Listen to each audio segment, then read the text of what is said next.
I think the thing to think about is you don't have to be loud, you don't have to be extra, you don't have to be an extrovert.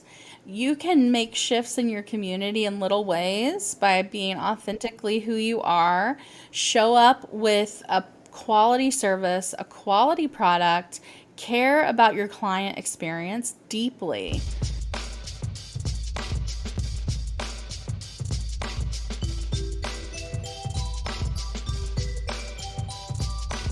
This is OctoTalks, people transforming digital experiences.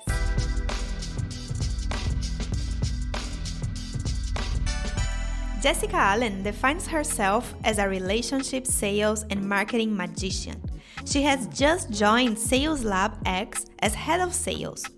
When I met her, Jess was marketing manager at Trinsic Technologies, and I invited her to talk about that experience.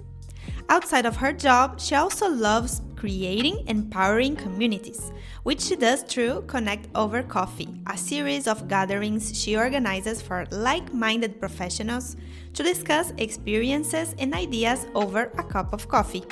Jessica joined us for this episode to talk about her professional and personal life and how they intertwine through the years to bring her where she is now. She explained how she's learned to overcome some difficult career experiences, bring out her strengths to always give her best, and do a great job even in weird situations, like having a 12-year-old entrepreneur boss from the Shark Tank. Welcome, Jess. Thank you. I'm so excited to be here. Thank you for the wonderful compliments as well.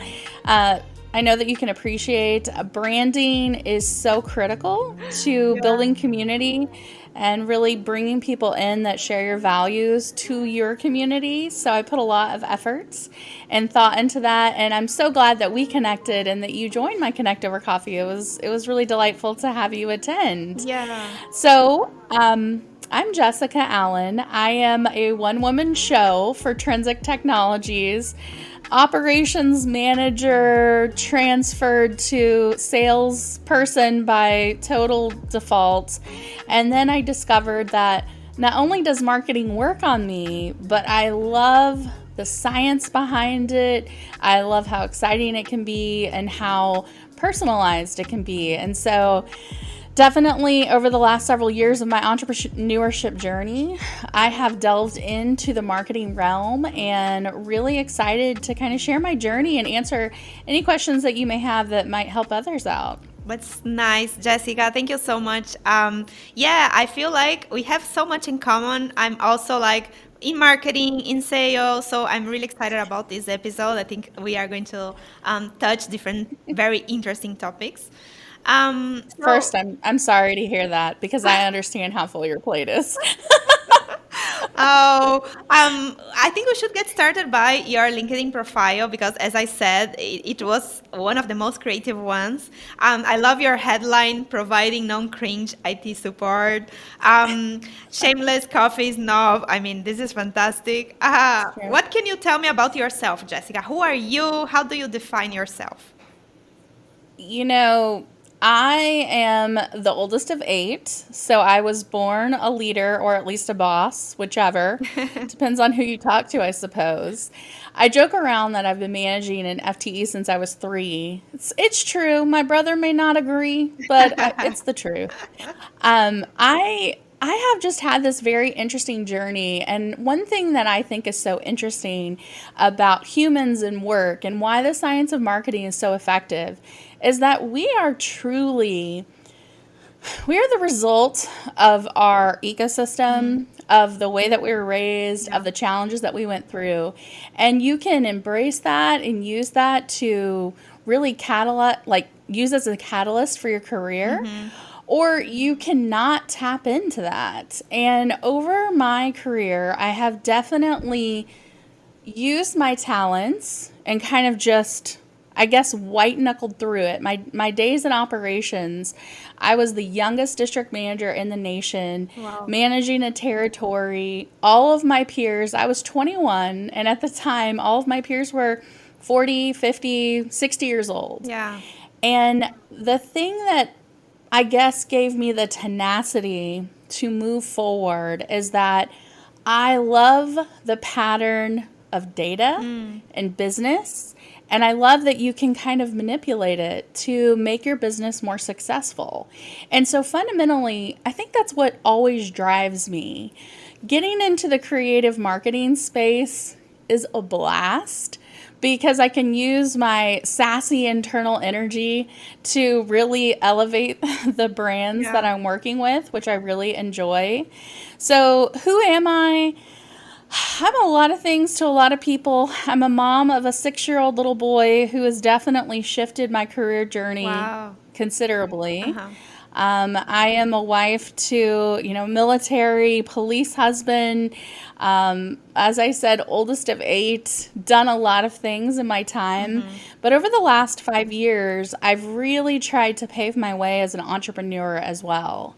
And that's been a variety of things, consulting for other businesses to kind of help them be more competitive in a marketplace where maybe they were the small fry and they need to acquire customers that are going to be more revenue for them or longer term contracts for them. Sure. And competing against big business can be really tricky Yeah.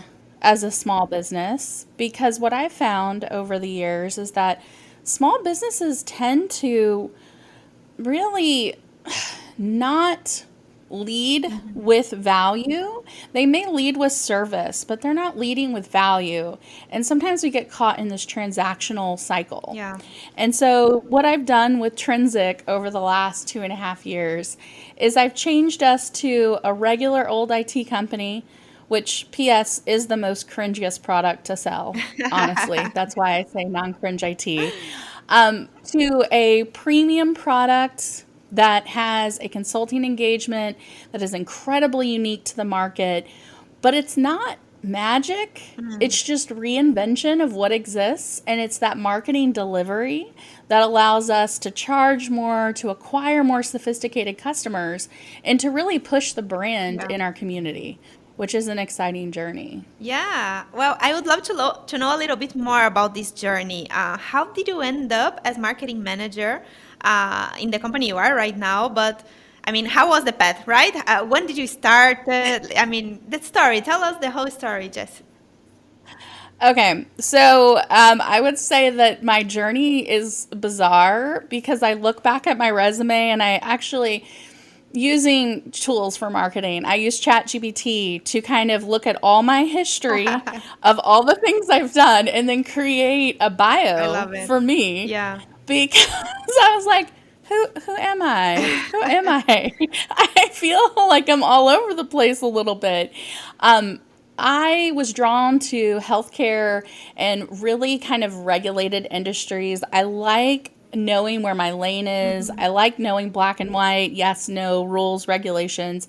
It was very comfortable to me.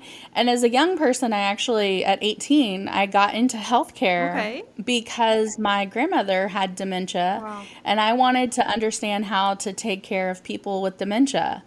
And so I worked in assisted living, and that really gave me an insight to documentation and process because healthcare is an enormous amount of documentation and so many processes. But when you're mixing patient care, which is actually client experience, right?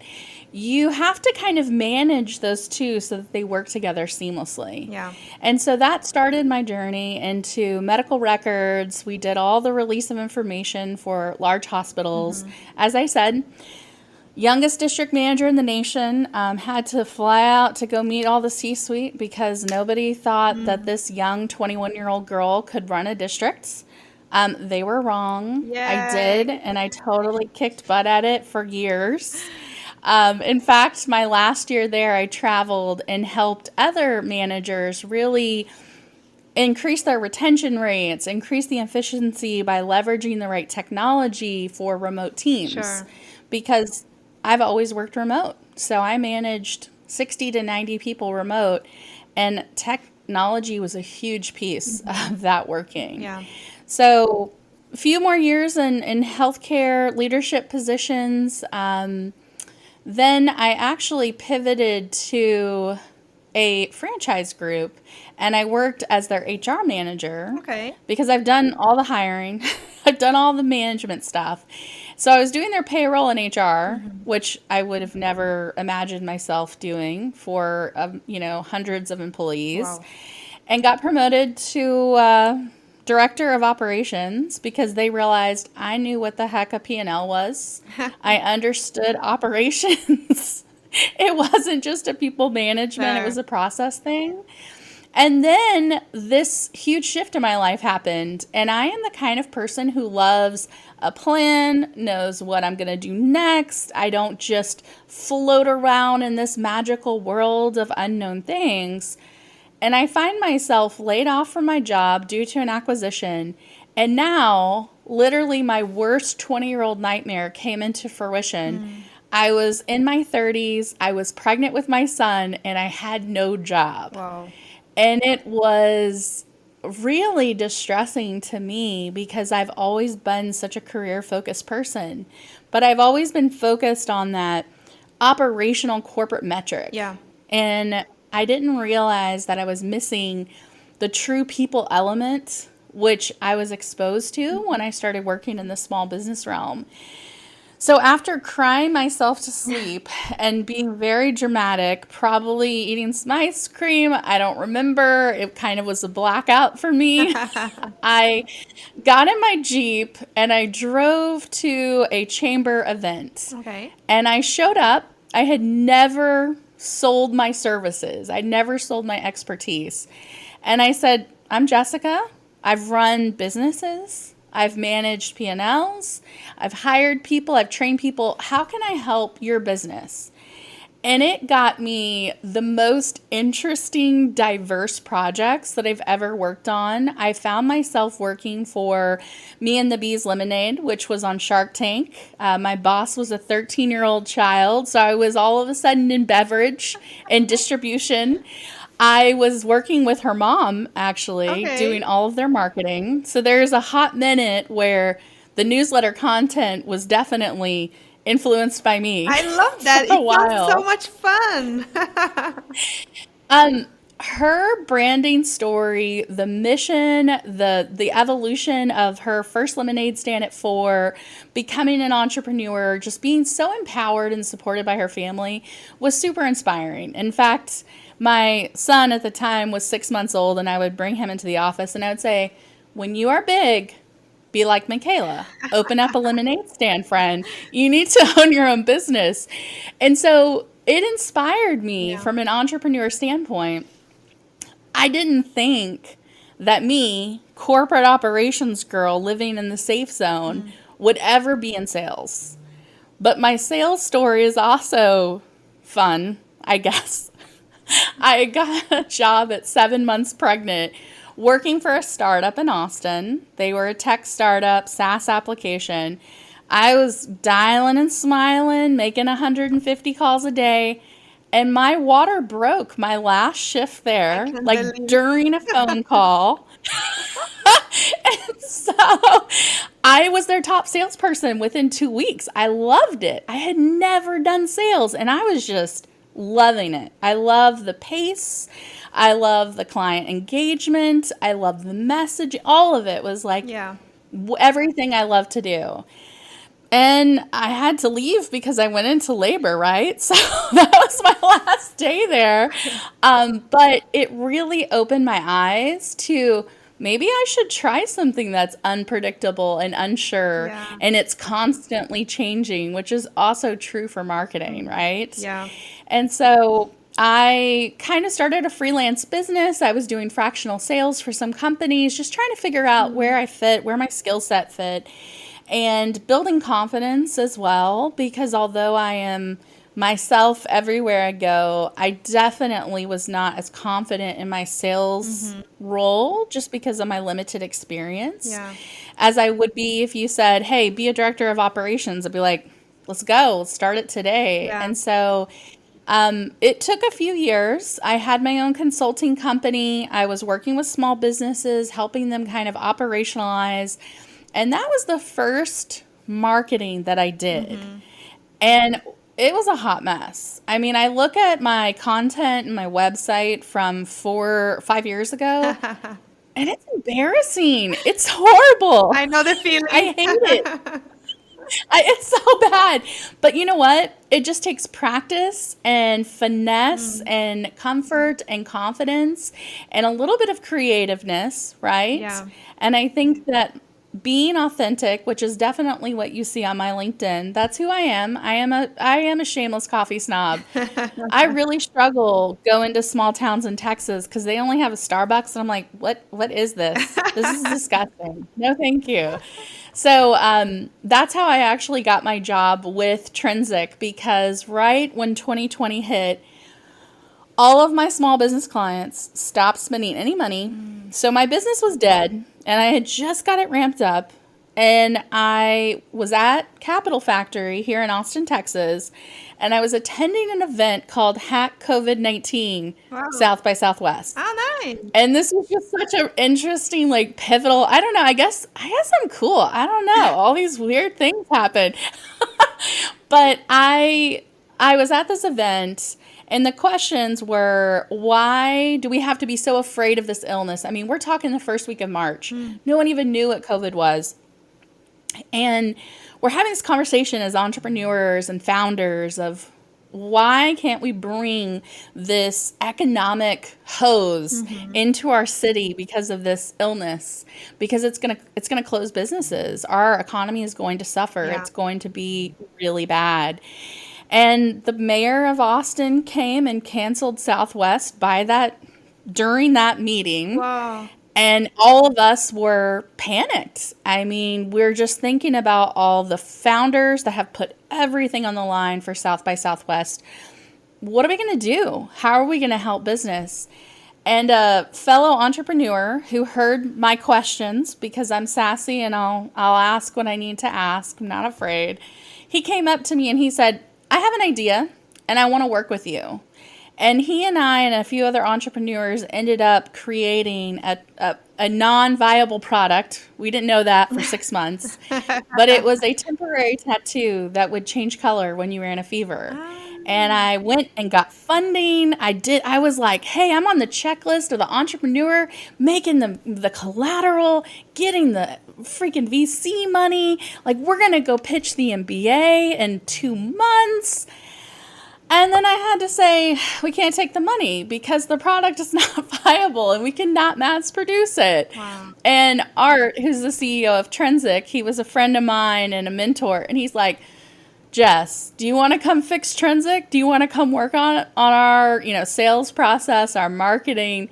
And I said, at this point, man, I've been living on hopes, dreams, and $0. So I will take a salary and a company credit card and let's go. Yeah. And so that is how I started my journey at Trinsic Technologies. Oh, your story is so interesting, Jessie. It's so it's a little bit crazy. It is. And so dynamic. Like, you had the opportunity to work with many different people and contexts. And while you were talking, I was thinking, okay, Jess has experience in HR, operations, marketing, sales. If you had to choose one to do, just this one for the rest of your life, do you have a favorite one, Jess? Or do you think you need to be in different areas and doing different things, That's a great question because, the thing they say in small business, you wear many hats. Yeah. You go in, and sometimes I feel, and this is definitely a struggle, is I feel like a chameleon of business. I can do all of these things. Now, what am I the most passionate about? This has taken some self-discovery, and I would highly recommend to anyone, if you have a broad talent, you have a lot of talents that you're good at or you're interested in or you're a quick learner, you think on your feet, go and do some self-reflection. One thing that was really helpful to me is I took the Enneagram test. And surprise, I'm an Enneagram 8, which is just shocking, I know. But anyway, it was helpful to me because what it did, and taking that along with the DISC assessment, showed me that 2 interesting things. Why I move so fast, how I'm motivated in work. So I've got to have kind of a fast, dynamic, changing environment to feel secure, which is ironic Yeah.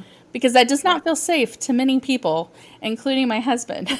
So I think that that's given me a lot of awareness. But if I could do one thing all day, girl, it would be kissing babies, shaking hands, giving presentations, asking for the deal. I I love that part, but I love creating the message I story. know. So at Trinsic, I do all of our collateral, I do all of our copy.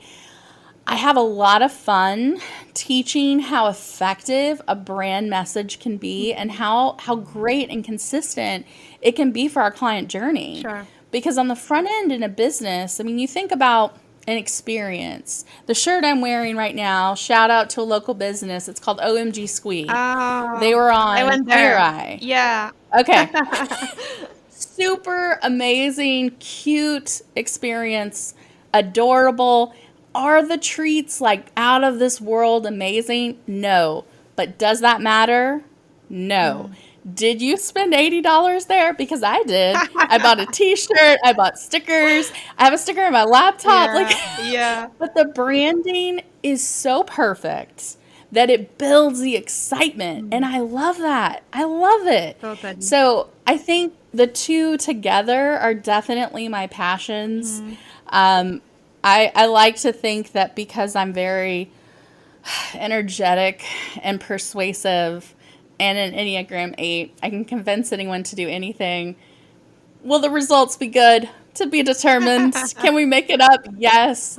But I love the people piece of business. And the two methods of delivery for me have just really been tied in marketing and sales. I know, yeah. I love that you use the Enneagram. We did, like here in Octobot, we did a round where everyone in the company took the test. I'm a proud type 3. Okay. It's so good, right? To like have more information about Yeah. yourself and yeah. We Yes. don't have many type 8s over here, so maybe sometimes just we will need to talk more, I guess. I'm going to tell you, very high level. Type 8s are champions and warriors. So if I'm a healthy type 8, I'm going to be like Joan of Arc. If I'm a not healthy 8, it might be someone who's done a lot of damage to the world. Whoa. So equally as powerful, right? Yeah. I'm all in. So being more mindful about how to use that, the internal ability to influence others.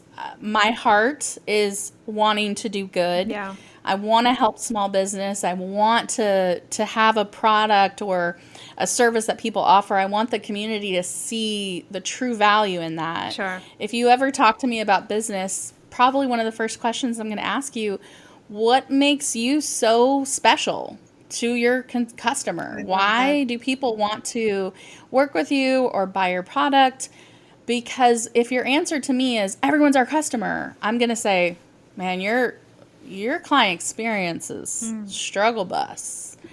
And I can't be behind it. Yeah. Like, Yeah. I'm going to really struggle from an integrity standpoint. So I love knowing myself with the Enneagram because it's given me a lot of mindfulness and how I sometimes need to slow my roll Yeah. to listen actively to other personalities and really help raise them up. My husband is a 6, Okay. and 8 and 6s are like never supposed to be together because he's like gloom and doom, and I'm like, everything is rainbows and we're gonna win, and like so I stress him out a lot, but he's super supportive of this journey. And honestly, I would have never gotten into the nitty gritty of rediscovering my career path if he hadn't been Of there course. trucking as I was pregnant trying to find myself. Yeah. I mean, probably you guys complement each other very well. So that's good when you have different profiles, right? Yeah. It's true, we do, but it's also very interesting when you start thinking like after I did that, I had all of my siblings do the Enneagram. Oh, yeah. One of my brothers is an 8 as well. We're the only two. Uh-huh. And he just competed in the best ranger competition in the Okay. Army. Wow. And 160 soldiers get to compete out of the whole entire United States Army.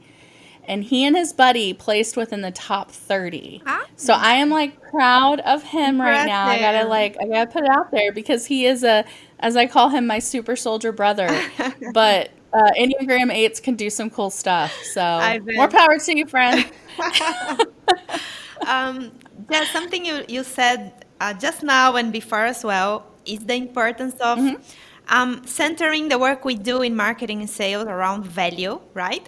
And I feel Yes. like it's a daily struggle. The first thing that comes to mind when I want to write a piece or work on a copy or on a proposal is, okay, this is what we do, this is what we offer. But I force myself to take a step back and think, okay, no, but okay, this is what we offer, but why do we offer that, right? What's behind it? What's the value, the unique value that we are providing? Because I mean, companies like Octobot, there are thousands, but Octobot is unique somehow, right? And what makes us unique? And I would love to hear your thoughts on that. I mean, maybe if you have even some tips for other marketers out there about how to center our message more around value instead of transactions. So that's an amazing question. And I think about that all the time because the terminology, strategic partner, trusted partner, all of that is so overused. Yeah.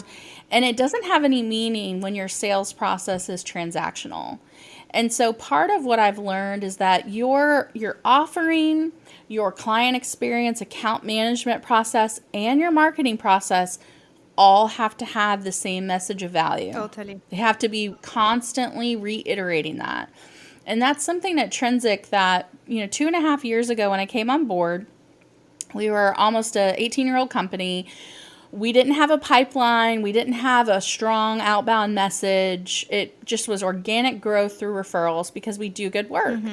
Well, my job was to rebrand us, to create a pipeline, and go to market to make more revenue. Okay. Right? And so the first thing that I did is I observed how our business works. And I really encourage marketers and salespeople to step out of the other side, right? And then come over to the ops side. It's going to be painful. I know it because I'm an ops girl, I know how we treat you guys and vice versa, right? But you've really got to build that rapport because you can deliver the most beautiful, potent message to your customer. And if it's not being delivered at that level with that tone, your customer is going to feel like there is something off with the transaction. Yeah. And it's not going to lead to high retention. It's not going to lead to additional customer referrals. So that's a huge piece. I'd also say when you think about your sales process and your marketing process, is it transactional? Are there opportunities for actual partnership? One of my favorite books that has, when I get a little excitable and I want to just like get this big deal and just be like hard close and, sell all the things, I take a breath because usually I'm pretty wound up, right? And I think about the book by Bob Berg, which is called The Go-Giver. And that book is so full of truth. If you haven't listened to it, listen to it. If you haven't read it, read it.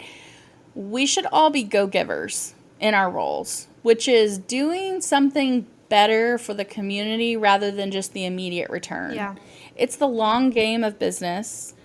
I think that the next phase of buyers, the millennials, the Gen X, all these people that we are now currently selling to, they're leaders in businesses. They don't want to be sold a slapstick, you can get this for $9.99. Like, this isn't the way people engage in business. This isn't the way that people engage online unless it's ironic or cheesy. Yeah. And so if we listen to how people communicate, how they work together, what they expect, and we give them that in a way that makes sense to them, it's going to be a lot more impactful. Something I've done in our business is I rely heavily, we are an IT company. We do IT for small business. We really got to stay in our lane. Because if we try to do 15 other things that are kind of IT but not really, we're going to suck at software development. Sure. That's not our jam. So we're going to give our client a really bad product if we try to be everything to them. Sure. So instead of ever saying no to my client unless they are mean, they are nasty to our employees, or they don't want to pay their bills, because then I will say no all day. I do have those boundaries. I don't want to tell them no. If they need something for their business, I want to know someone who will help them. So the Connect Over Coffee that I started was really kind of my grassroots attempt at building true community with people. One of our attendees got his first internship from the Connect Over Coffee people. Nice. That was super cool. I love it. We've had relationships. In fact, two of my Connect Over Coffee people, they're in different states. They came to Houston for an event and they sat next to each other. And I was like, oh my God, my babies, they're growing. I love it. Like, it's so exciting. But I think that a lot can be done if you find people that are smarter than you, they're super good at something, and your values align. And then you go find them, you bring them in through a partnership agreement, you create a strategic relationship. And now when you go to your customer says, hey, Jess, I really need XYZ. I say, got the perfect person for you to meet. I know. Oh, by the way, it's going to end up in some sort of referral relationship. Yeah. So there will be revenue there. But your answer is served to you on a silver platter. And I think that's when relationships are just so key in business. Totally. Well, let's talk more about Connect Over Coffee. When did the group get started? Tell me a little bit more. So I love coffee. If anybody ever talks to me, I talk about coffee. I'm so bougie about it. I know it's my thing. I'm addicted. I get it. But this is my story with coffee. I was 16 years old and I said, I need to learn how to have conversations with adults. What do adults do during conversations? They sit down, they have a cup of coffee together. That's it. And I was like, I'm going to drink this nasty, disgusting Folgers coffee because dang it, I'm going to learn how to drink coffee and have conversations. So that was like a core memory, of like coffee. It was terrible, but it's a community builder, right? Yeah. You sit down. I mean, even you, when you were in town, you said, can I meet up and have a cup of coffee with you? I'm like, heck yeah, man, I'll go have coffee with anybody. So, I do a lot of my prospecting on LinkedIn, and my kind of pitch, my line is, let's have a virtual coffee. Let's hang out. Let's talk. Yeah. And then I was just having so much fun meeting all of these new friends all over the world, all over the United States, and just having conversations that were not pitch slaps, because hate pitch slaps, gross, cringy, nasty, hate it. I will not do it unless you just really want to hear it. Yeah. Like if you tell me, Jessica, pitch me, I'll be like, okay, fine, I will. But that's it. Like I'm not going to do it. So I was talking to a friend of mine. He was actually helping me with my campaign on LinkedIn. I said, you know what? I want to start this group. I want to have conversations. And it's been around since I think it's maybe coming up on a year now. Oh. And I have my regulars that come, and then I have some new faces, and people will bring a friend. And so the people who attend always kind of changed. But we talk about business. We talk about struggles that we're having. The thing I hate about networking is pitch slaps, 30-second, elevator pitches. Here's my business card. Give me all your business. You don't know me, but I need your money. I detest that so much. Yeah. And it's so inauthentic and it's not helpful. No. I don't like it. It's not enjoyable to be part of. It's not enjoyable to hear. And I wanted to have an outlet for people that feel that way. Sure. To be able to just come hang out and then talk about business and maybe get some great connections. And you know what? Maybe even get some business. And it's funny because over the last year, I've had competitors with me on that call. We have different value props. We have different ways of doing business. Yeah. But ultimately, we'll refer business to each other because we know each other and we understand each other's value system. So I love that a very treacherous world of business can become a true community. Yeah. And that is just, it's so much fun. So I've been doing some silly stuff lately. This last week, yesterday was Connect Over Coffee. It's every other Thursday, 9 a.m. Central. And my question to everyone was, if your business was a superhero, who would it be and I why? love it. And that was our that was our icebreaker. And I'll tell you, it was great. It was just so much fun. Obviously, Trinsic Technologies is the Flash because we're fast and we're young and good looking and spunky and full of energy. And so That's that's who we are. fantastic. But just really giving people time Hmm. to understand how other people's businesses help Yeah. or could even potentially help their client. I love it. Oh, So if anyone wants to join, get yourself a cup of coffee, or I'm not going to judge you. Drink whatever you want. no Doesn't problem. matter to me. Come hang out with us. Oh, yeah, I went to one of those, and it was super fun. I remember that the icebreaker was to share a story about ourselves because the general Yes. topic was storytelling, if I'm not mistaken. Yes. And it was super fun. And then I got together with one of the people I met there, and she told me, "Oh, you Awesome. are the girl from that story," and she remembered me, you know? So, yeah, I and I love it. remember her story as well. So I think it's such a human way to connect. Um, Yes. yeah. Have you been doing Yes. like it frequently? Have you like, I mean, did you meet So I'm actually, because of my Connect Over Coffee Little Champion crew yesterday, I was inspired to buy the domain connectovercoffee.network. Yay. So I am going to actually make a whole website. Lately, I'm out in my community a lot. I'm always trying to help, Mm-hmm. always trying to connect people that need to meet each other. And I'm really passionate about that. I'm just passionate about community in general. And so I've been asked by a few people to come speak at events and Mm-hmm. do little things, which now I'm like, hence the reason I put my resume through ChatGPT. I was like, write me a profile. I need to know how to describe myself. But I think that it will probably become Mm. my platform for speaking events, influence within consulting within businesses, kind of helping people get inspired to support each other through community, which would be a huge win Yeah. for me. So yes, it is going to become more professional. It maybe become more often as I build it Yeah. because right now I'm always looking for guest co-hosts. That's a new thing that I started offering recently. Yeah. But, it is work to kind of manage a conversation, lead it, keep people Sure. engaged, think of these cool topics.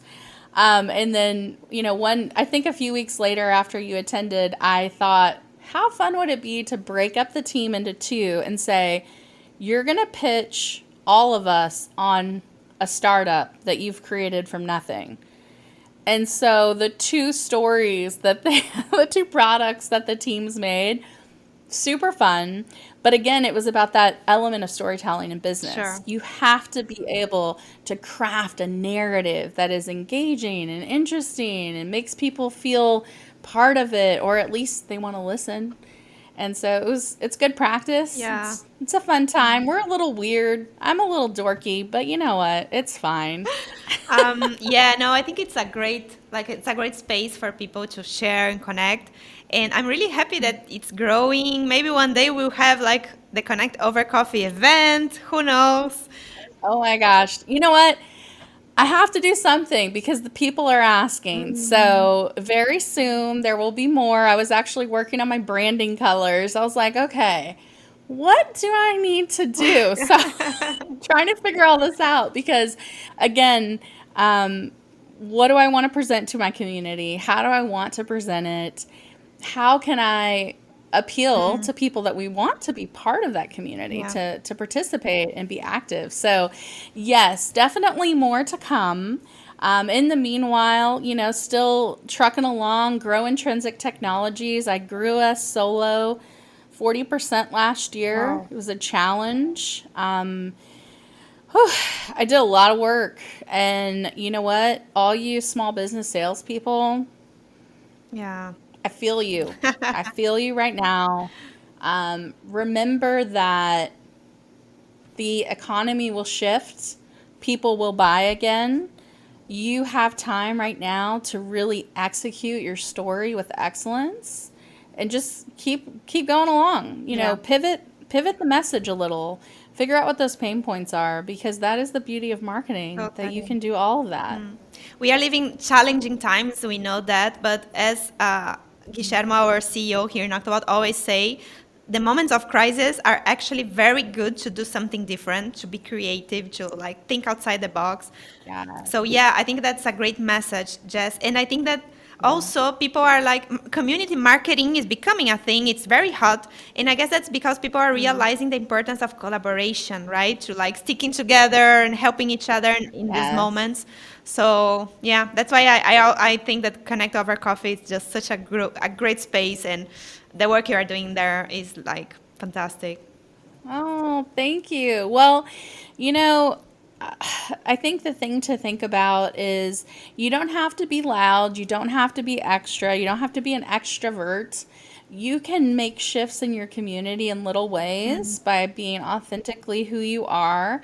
Show up with a quality service, a quality product, care about your client experience Yeah. deeply.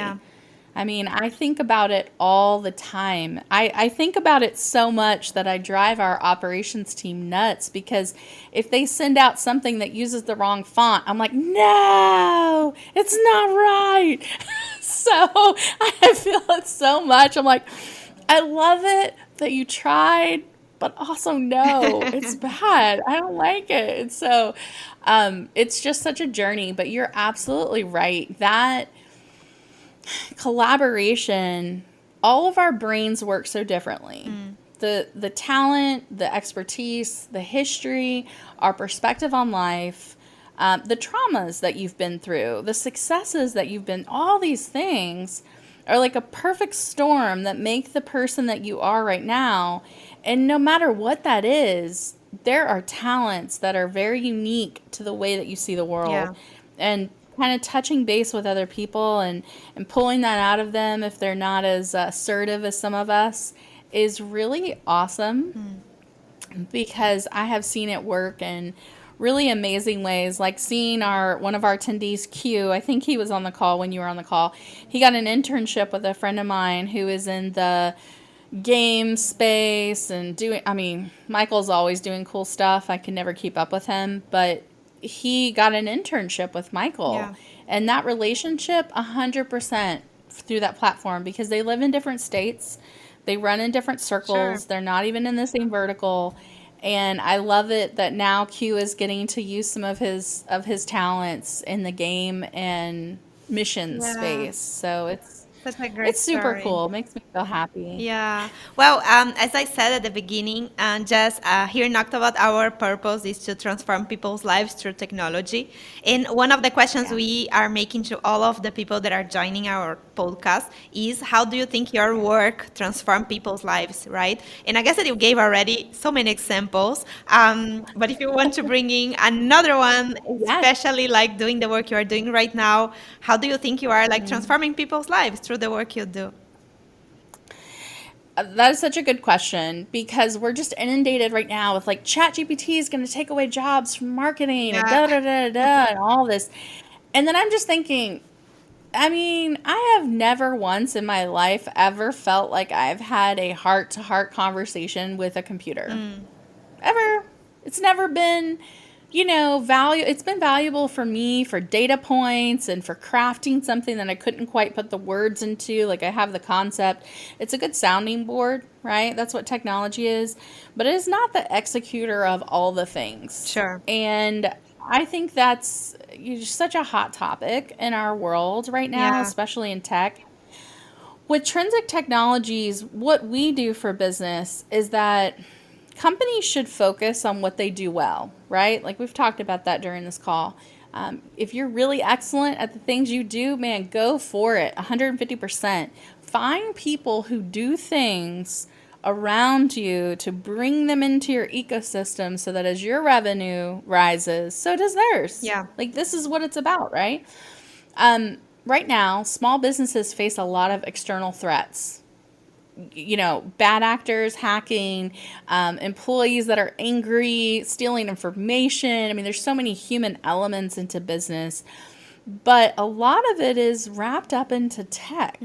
I mean, that to me is a huge deal. The way that I see IT specifically really transforming businesses is that IT, if done right, if done with compliance and understanding how operations works, not fighting the operational process, Yeah. you can solve problems. You can generate more revenue. You can have a better end user experience. So your internal client happier. You can access your email every day. I mean, how beautiful is that? You can communicate. Like, oh my goodness, that's tech, guys. So I think we kind of take it for granted how much technology really inhibits or allows us to work well. And then technology also is the backbone of our society. Sure. We can now communicate with so many people from so many different places, walks of life, perspectives. I just think it's super interesting. I'm a history nerd. I love kind of learning about history because humans by nature do the same things. They just do them with different tools. So from, our ancestors living in the 1400s, were stressing about similar things that we stress about, but they were using different tools. They were using different that the technology was different. Yeah. But the human soul is the same. So I think that's really the beauty of technology is that now we have this great technology we can use to save people's lives. There's medical technology out there that's doing insane things that never would have happened even 5 years ago. Sure.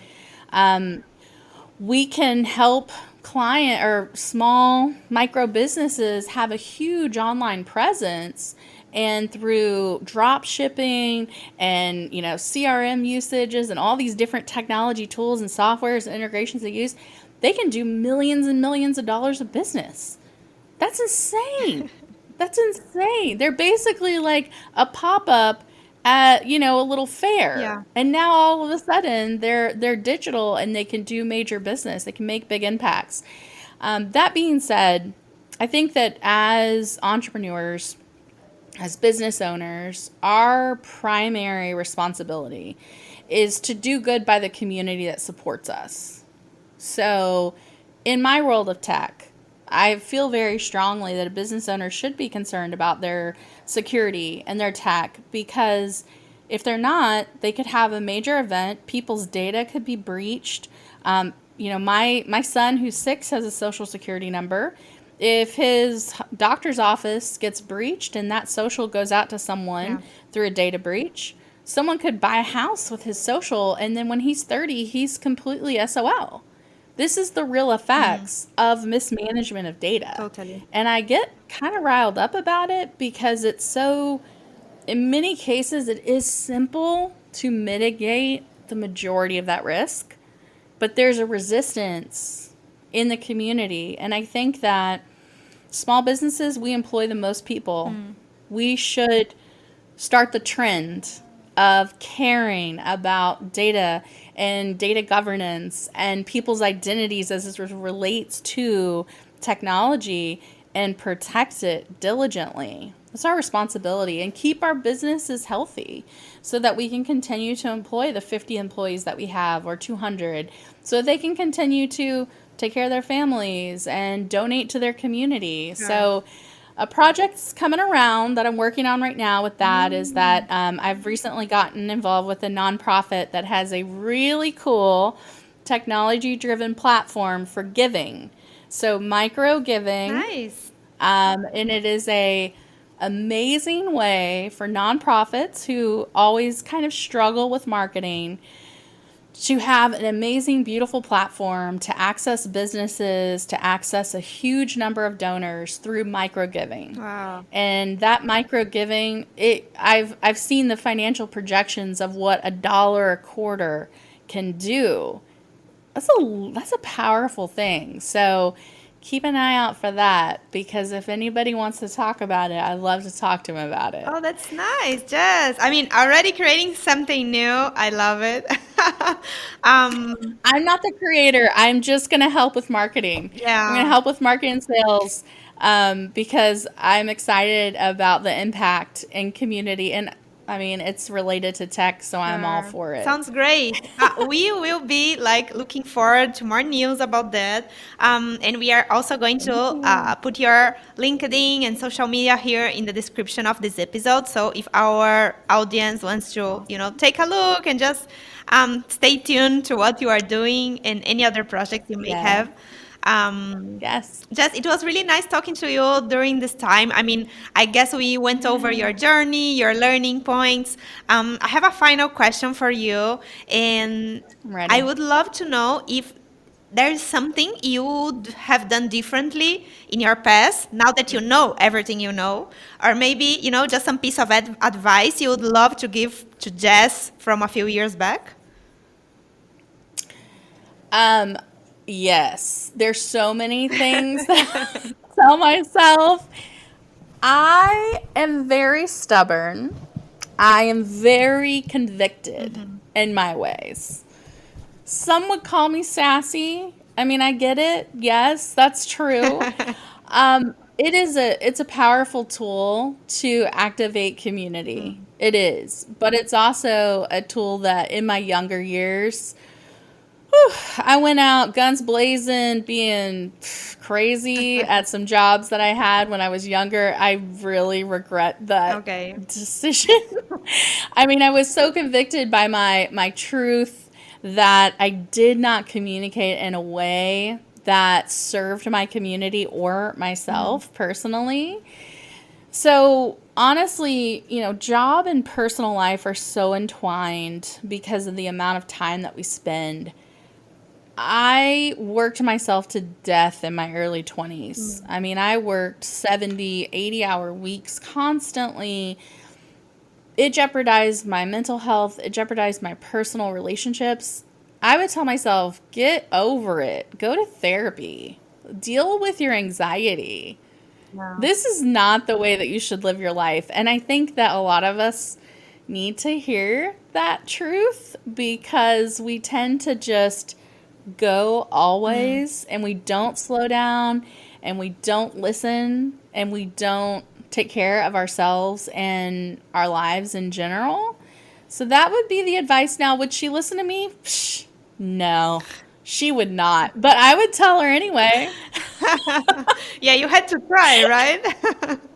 I mean, I could say, I told you, I told you. Oh, that's great advice. That's great advice, Jess. Well, thank you so much for joining us. It was a pleasure talking to Thank you. you. Same. Thank you so much. I had a great time. Yeah, me too. I hope to see you soon. And I also want to thank everyone that is listening to us, everyone that joined us during this conversation about marketing, sales, operations, and everything in between. Well, we would like to invite you all to follow Octobot through our social media so we can stay connected and you can learn about our new episodes that are be coming out very soon. So thank you and see you soon. Thanks for listening. Stay tuned to the next episode.